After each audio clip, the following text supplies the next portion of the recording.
Aujourd'hui, il me tenait particulièrement à cœur de vous faire cette petite vidéo pour vous permettre de découvrir le témoignage d'un papa qui se prénomme Mathieu. Mathieu est le papa d'une petite Chloé qui est atteinte de mucoviscidose, qui est âgée de 4 ans. Et vous savez que cela nous tient à cœur de donner la parole à ces patients, à ces familles. Alors je vous laisse découvrir ce témoignage poignant. Bonjour à tous, je m'appelle Mathieu, j'ai 33 ans et je vis avec ma femme et mes 2 enfants dans une petite commune des Yvelines. Chloé est notre premier rayon de soleil et malheureusement nous avons appris qu'elle était atteinte de la mucoviscidose à 3 semaines de vie. Une étape très difficile et très compliquée pour nous. Chloé respire la joie de vivre et le bonheur et pourtant son quotidien est rythmé par des médicaments, des aérosols, des séances de kiné et des hospitalisations comme nous venons de subir récemment pendant plus d'une semaine où elle était sous oxygène et intraveineuse.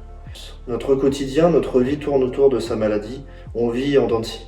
Tout va bien, puis tout à coup elle tousse, elle vomit, elle la décerne, elle ne mange plus, de la fièvre, et elle se retrouve à l'hôpital.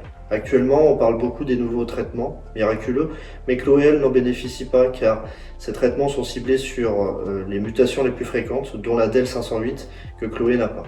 Les soins et les traitements ne la guérissent pas, ils améliorent juste les symptômes et on reste dans l'incertitude la plus totale pour l'avenir face à cette maladie qui reste mortelle.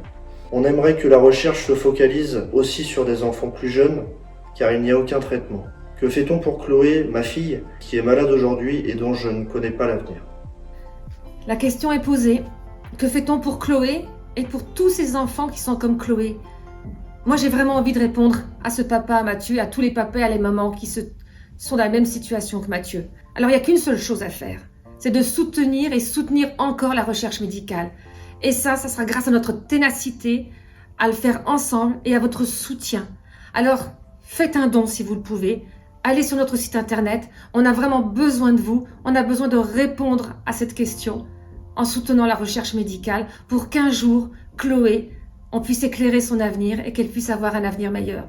Merci vraiment du fond du cœur pour votre geste d'amour. Merci.